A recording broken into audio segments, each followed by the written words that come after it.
Vamos resolver essa questão número 25 do primeiro exame de suficiência do CFC em 2020. Ela é uma questão sobre contabilidade de custos e aborda a margem de contribuição. Diz assim: a empresa Peças e Peças Limitada fabrica 3 tipos de peças para caminhão, das quais temos as seguintes informações. Preço de venda da peça A é R$ 60, da peça B é R$ 80, da peça C, R$ 100. E cada uma dessas peças fabricadas tem os seus custos e despesas variáveis. A peça A é 20, a peça B é 30 e a peça C é 40 reais. Só que aqui tem um fator limitativo, que são as horas máquina consumidas por cada uma das peças. A peça A é que consome mais, ela consome 10 horas máquina para ser fabricada. A peça B é a que consome menos, consome 5 horas máquina. E a peça C consome 8 horas máquina. Sabendo-se que a empresa possui 400 horas máquina disponíveis, quer dizer, a capacidade de utilização máxima daquela máquina é de 400 horas. Qual deverá ser a ordem de priorização para produção e venda das peças para maximizar o lucro considerando o fator limitativo? Então, digamos que vocês fossem o dono dessa empresa. Qual seria a sua decisão? Iríamos apostar, determinar que a ordem de priorização seria primeiro a peça C, porque é que tem o maior preço de venda, e depois a peça B, a peça A. Iríamos levar em consideração os custos variáveis de cada uma. Qual seria a decisão de vocês?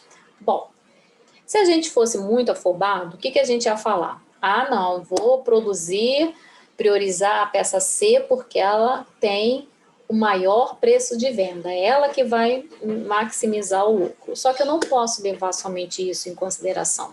Eu tenho que levar em consideração os custos e despesas variáveis. E aqui tem um X da questão assim importantíssimo, que na prática é o que muito empreendedor erra. Eles não levam em consideração a margem de contribuição das suas mercadorias. O que é a margem de contribuição? É o preço de venda menos o custo variável para se produzir aquela mercadoria. Então, quando a gente pega o valor de venda da mercadoria e diminui do seu custo e despesa variável, a gente chega à margem de contribuição. Qual o significado dela? Ela mostra quanto que aquela mercadoria está agregando de valor, está contribuindo para cobrir os custos fixos da empresa. Então, é como se a margem de contribuição, ela mostra a rentabilidade do produto. Cada vez que eu vendo aquele produto, quanto que aquele produto agrega de valor na minha empresa. E isso é importantíssimo na hora da empresa decidir qual mercadoria que ela vai priorizar. Então, vamos aqui ao cálculo da nossa questão. O que a gente tem que fazer aqui? Primeiro passo aqui, vamos calcular a margem de contribuição de cada uma das peças. A peça A é 60 menos 20, vai nos dar uma margem de contribuição de 40. Peça B, 80 menos 30, 50. E peça C, 100 menos 40, vai dar uma margem de contribuição de 60 reais. Então, dessas 3 peças, qual que gera maior margem de contribuição? É a peça C, que está com a margem de contribuição de 60 reais. Depois a peça B e, por último, a peça A. Já tenho todos os elementos necessários para tomar a minha decisão? Não, eu ainda não tenho. Eu preciso levar em consideração as horas máquina, que é o meu fator limitativo.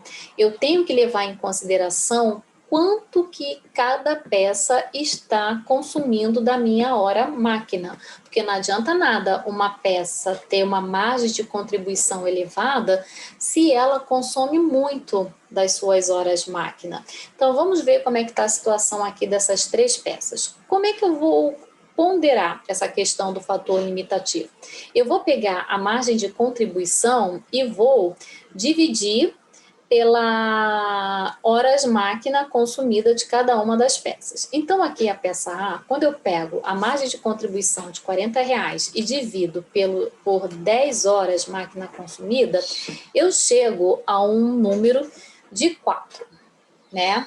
Então, se eu levar em consideração as horas consumidas dessa peça A, cada hora está me gerando uma margem de contribuição de R$ 4, digamos assim. A peça B, que está com uma margem de contribuição de R$ 50, está me gerando, considerando o valor limitativo, está me gerando R$ 10 para cada hora consumida. E a peça C, quando eu pego a margem de contribuição e divido por 8 horas, que é a quantidade de horas máquina que ela consome, eu chego a 7,5 por hora máquina. Bom, então daqui, considerando o fator limitativo, qual dessas 3 peças é a que me gera maior margem de contribuição? É a peça B. Depois, qual é? A peça C. E por último, a peça 4, ou a peça A, que está gerando aqui apenas R$ 4. Gabarito da questão é a letra B. Então, observem bem, se eu levasse só em consideração o preço de venda, qual seria a minha ordem? Primeiro, peça A, peça C, depois peça B e depois peça A. Eu faria isso, 1, 2, 3. Agora, se eu levasse em consideração, digamos, somente os custos variáveis, qual que consome menos? R$ 20. Então essa daqui é uma peça menos custosa, vou apostar mais nela. Então, observem que para tomar a melhor decisão, eu tenho que levar em consideração o preço de venda, as despesas e custos variáveis e o meu fator limitativo. Quando eu junto isso tudo e pondero todas essas informações, aí sim eu chego à melhor decisão para a minha empresa, que no caso é priorizar a peça C, priorizar a peça B, depois a peça C e por último a peça A. Gabarito letra D de dado.